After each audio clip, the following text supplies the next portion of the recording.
Hello from Kingfisher, Oklahoma. Today we're looking at Genesis 40 and 41, and I'm going to give you 5 things to think about. First, God placed Joseph in just the right spot to help deliver the world from a worldwide famine. That's pretty incredible. 2, in our microwave generation, we want everything done so quickly. But between the time Joseph had his dreams and the time he's interpreting dreams that we'll see in the chapter here, it's 11 years.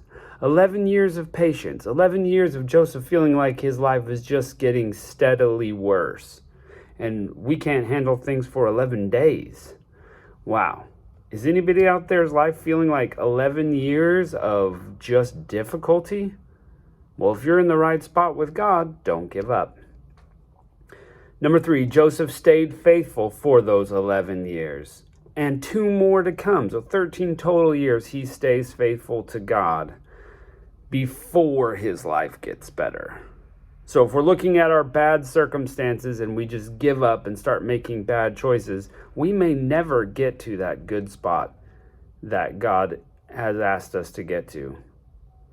Number 4, God is king over humans, over dreams, over the future. He's powerful. We can't look ahead 3 years and know properly, but God's already predicted Joseph and his family moving down to Egypt and then returning back 400 years in the future. This is really incredible that God is able to do that, once again proving he's God. Number 5, Joseph gives credit to God in all circumstances, and that's exactly as it should be. Let's check out this chapter. After it came to pass, these things, the butler, the king of Egypt, and his baker offended the Lord, the king of Egypt. And Pharaoh was wroth against his 2 officers, against the chief of the butlers, and against the chief of bakers. And he put them in the ward of the house, and of the captain of the guard, into the prison, the place where Joseph was bound, just so happens. And the captain of the guard, Joseph with them, and he served with them, and they continued a season in ward. And they dreamed a dream, both of them, each man in his dream, in one night, each man according to the interpretation of his dream, the butler and the baker, the king of Egypt, which were bound in prison, of the king of Egypt, that is. And Joseph came in unto them one morning, and looked upon them, and behold, they were sad. And he asked Pharaoh's officers what were with him in the ward of the Lord's house, saying, Why you look so sadly today? And they said, We've dreamed a dream, and there's no interpreter of it. And Joseph said unto them, Do not interpretations belong to God? Tell them to me, I pray you.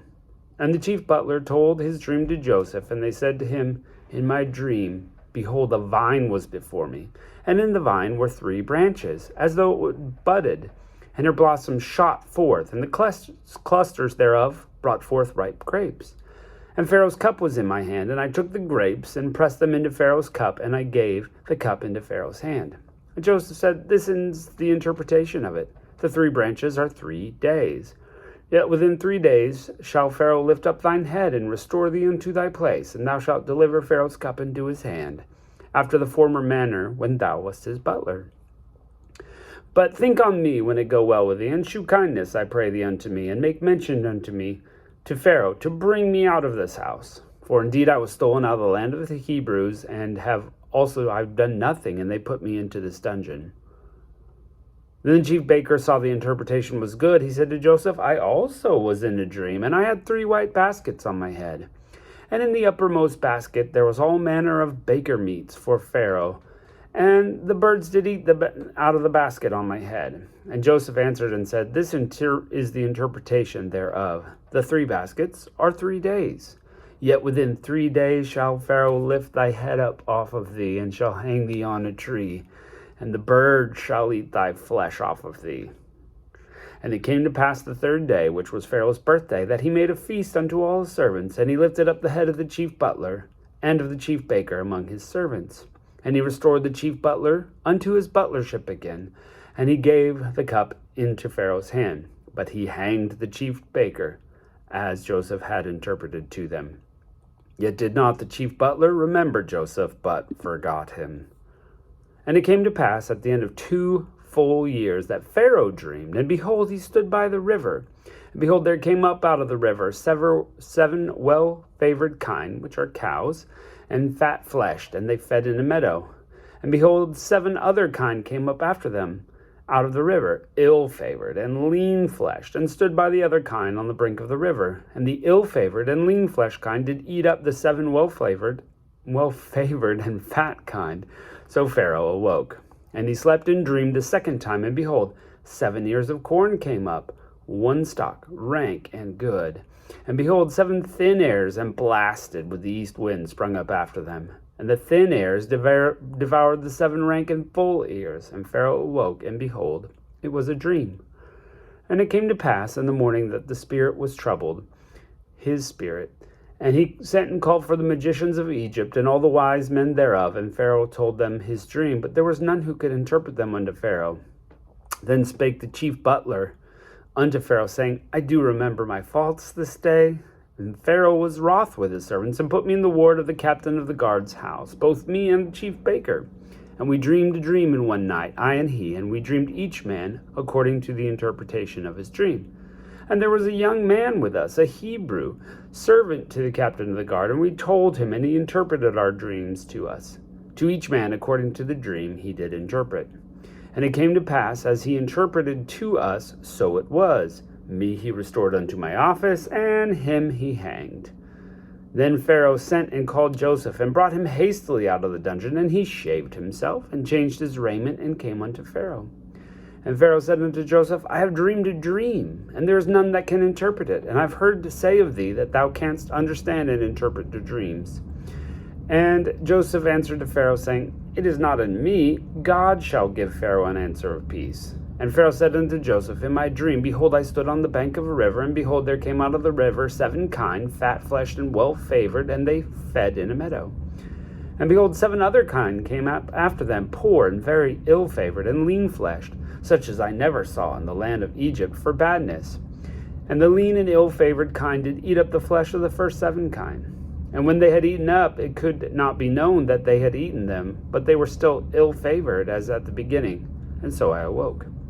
I saw in my dream, and behold, 7 ears came up one stalk, full and good. And behold, 7 ears withered, thin, and blasted with the east wind sprung up after them. And the thin ears devoured the 7 good ears. And I told this unto the magicians, but there was none that could declare it to me. And Joseph said unto Pharaoh, The Pharaoh is the one. God hath shewed Pharaoh what he's about to do. The 7 good kine are 7 years, and the 7 good ears are 7 years. The dream is one. And the 7 thin and ill-favored kine that came up after are 7 years. And the 7 empty ears blasted with the east wind are 7 years of famine. This is the thing which I have spoken unto Pharaoh, what God is about to do, he sheweth unto Pharaoh. Behold, there came 7 years of great plenty of land, plenty throughout all the land of Egypt. And there shall arise from them 7 years of famine, and all the plenty shall be forgotten in the land of Egypt, and the famine shall consume the land. And the plenty shall not be known in the land by reason of that famine falling. It shall be very grievous. And for that dream was doubled unto Pharaoh twice, is because the thing is established by God, and God will shortly bring it to pass. Now therefore Pharaoh look out for a man discreet and wise, and set him over the land of Egypt.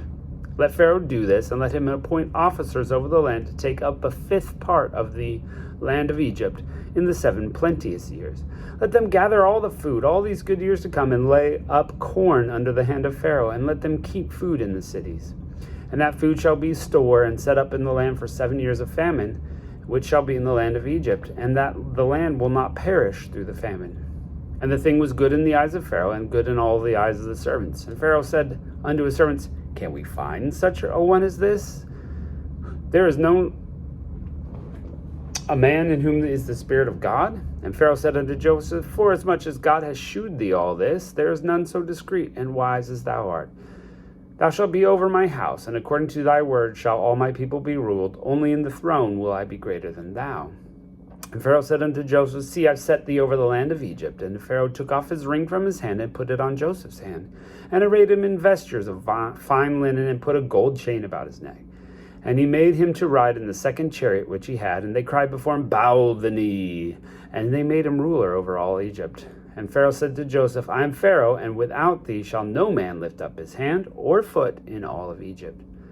And Pharaoh called Joseph's name Zaphnath-Paneah, and he gave him to wife Asenath, daughter of Potiphera, priest of On. And Joseph went out over all the land. Joseph was 30 years old when he stood before Pharaoh, king of Egypt. And Joseph went out from the presence of Pharaoh and went out through the land of Egypt. And in 7 plenteous years the earth brought forth by handfuls. And he gathered up all the food in the 7 years which were in the land of Egypt, and laid the food in cities. The food of the field, which was round about every city, laid up in the same. And Joseph gathered the corn as the sand of the sea, very much, until he left off numbering it, for it was without number. And Joseph went and was born, and unto Joseph were born 2 sons before the years of the famine came, which Asenath, the daughter of Potiphera, priest of On, bare unto him. And Joseph called the name of the firstborn Manasseh. That's going to be important, for God said, He hath made me forget all my toil and all my father's house. And the name of the second shall be called Ephraim. Again, important. For God hath caused me to be fruitful in the land of my affliction. Also, those are Hebrew names. And the 7 years of plenteousness that was in the land of Egypt were ended, and the 7 years of dearth began to come, according to what Joseph had said, and the dearth was in all lands. But in the land of Egypt there was bread. And when all the land of Egypt was famished, the people cried unto Pharaoh for bread, and Pharaoh said unto the Egyptians, Go unto Joseph, what he saith, you do. And the famine was all over the face of the earth, and Joseph opened all the storehouses, and sold unto the Egyptians, and the famine waxed sore in the land of Egypt. All the countries came into Egypt to Joseph for to buy corn, because the famine was so sore in all the lands. A worldwide famine, and Joseph is in the right spot, ready to be used by God. Wow. Be that faithful, my friends. Catch you next time.